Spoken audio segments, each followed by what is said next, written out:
Honorable Ayib Daffé, vous avez la parole. Merci Président. Donc, je vais aller directement au but puisque j'ai fait les salutations. En tout cas, je note que mes collègues qui m'ont précédé ont voulu rejouer la séance des questions d'actualité au gouvernement. Donc, toutes les questions que vous avez posées, elles ont été posées hier et le ministre a répondu. Malheureusement, vous étiez absent, vous avez décidé de vous éclipser, vous avez décidé de fuir. Vous ne devez vous en prendre qu'à vous-même. Au lieu de venir faire de la littérature, j'ai entendu la présidente du groupe parler de dettes contingentes, dettes cachées, rapports cachés. Il n'y a aucune argumentation. C'est de la littérature. Et je pense que ce qu'ils veulent, c'est continuer de mettre la confusion dans la tête des Sénégalais. Monsieur le ministre des Finances et du Budget, ne perdez pas votre temps à leur clarifier, à leur expliquer. Vous l'avez fait pendant toute l'année. Ils ne veulent pas comprendre, ça ne sert à rien, il faut qu'on avance. On ne peut plus perdre notre temps à expliquer à des gens qui ne veulent pas comprendre, qui ont mis le pays à genoux au 4e sous-sol et qui nous maintiennent dans des débats marécageux, dans des débats nauséeux, dans des débats boueux. Nous ne l'accepterons pas. Nous nous sommes mis dans la voie du redressement économique et social. Les solutions sont claires. Si vous voulez avoir des réponses, il faut siéger au moment des commissions, il faut venir participer aux questions d'actualité, mais ne pas attendre la dernière minute pour venir vraiment nous importuner. Par rapport à la dette, je ne m'éterniserai pas sur ce débat qui est un faux débat. Je parlerai plutôt des recettes.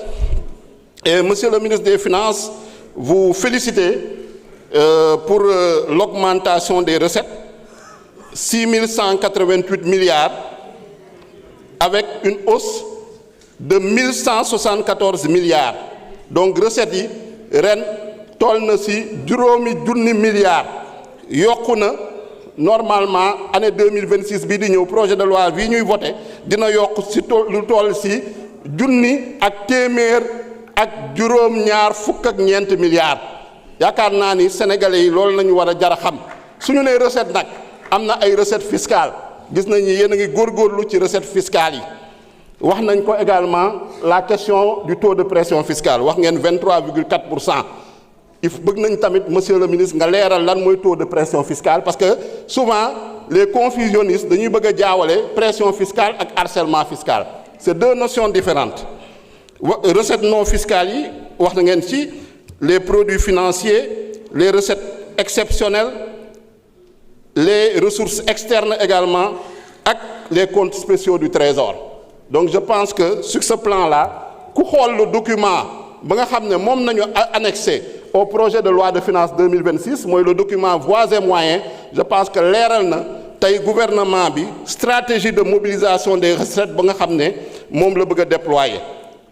lu jiitu mooy la révision du code général des impôts et du code des douanes wax ngeen ci la mise en œuvre du nouveau code des investissements bu ñu ko voté yàggul. Donc, lors de la session extraordinaire, rationalisation progressive des exonérations fiscales.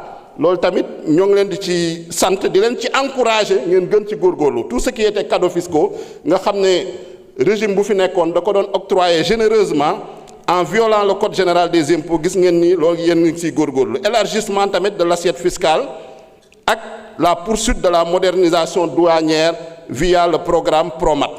Donc, il y a des avancées certaines. Par rapport aux objectifs yu nga xam ne gis nañ ko également dans la stratégie de mobilisation des recettes.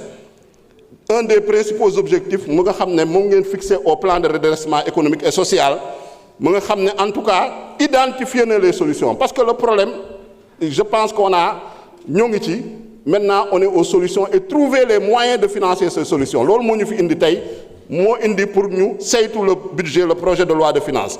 Donc objectif bi mooy aligner les agrégats budgétaires aux critères de convergence UEMOA.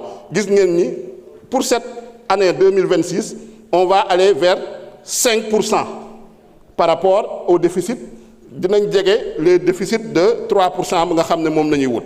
Augmenter également la pression fiscale, c'est un des objectifs. Réduire surtout la dépendance aux ressources externes mooy bor bi ñu fexe ba wàññi dépendance au Sénégal parce que loolu mooy souveraineté loolu moo tax en tout cas ñu indi la vision Sénégal 2050 loolu moo tax ñu indi le master plan loolu moo tax ñu indi la stratégie nationale de développement 2025-2029 ak le plan de redressement économique et social.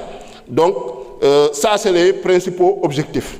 Maintenant am na yoo xam ne population yi tamit am nañu ay préoccupations par rapport un peu au financement des différents programmes.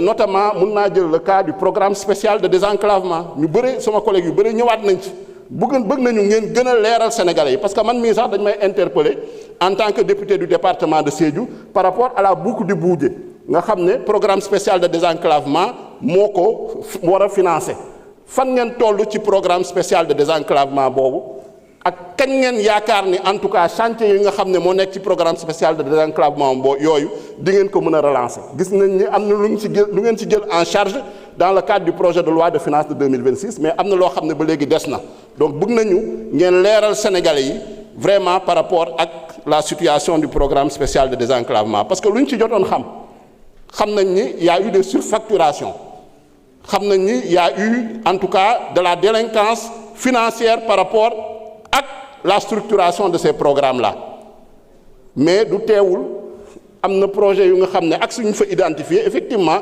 c'est des axes très importants donc comment en tout cas avoir le bon équilibre entre cette recherche de transparence cette reddition des comptes ak satisfaire les besoins économiques et sociaux des Sénégalais donc yaakaar naa ni fa lañ leen di xaaree am na sama benn collègue bu fi yéegoon sànq il posait la question de la loi de règlement loi de règlement de balaa ñu ko fi indi duñ ko fi indi loi de règlement boo xam ne ak les chiffres que vous avez maquillés soo leen gisee loi de règlement tardé chiffres yu ngeen maquillé woon moo tardé loi de règlement boobu ministre des finances vérifiez bien les chiffres balaa ngeen di indi loi de règlement yooyu donc loolu nañ ci bëggoon wax di leen gërëm di leen sant merci beaucoup. Merci beaucoup. C'était le dernier orateur. Monsieur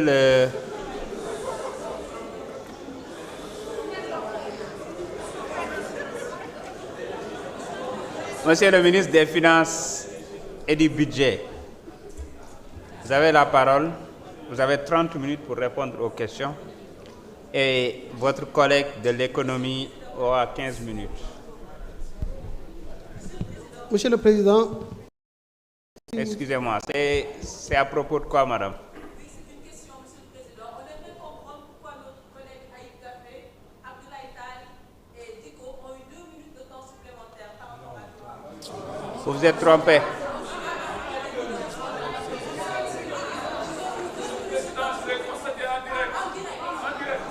Écoutez.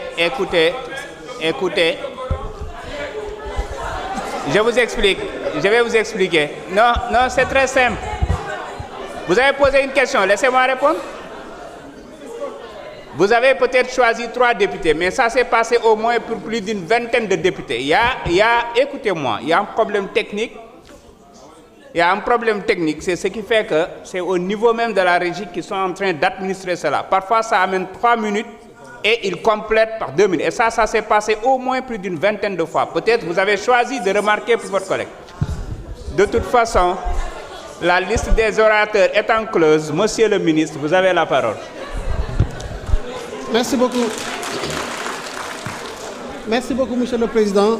Si vous en convenez, pour des besoins de... Monsieur le Président, si vous en convenez, pour des besoins de cohérence, je voudrais laisser la parole d'abord au ministre de l'économie et je reviendrai en dernier ressort. Pas de souci. Merci.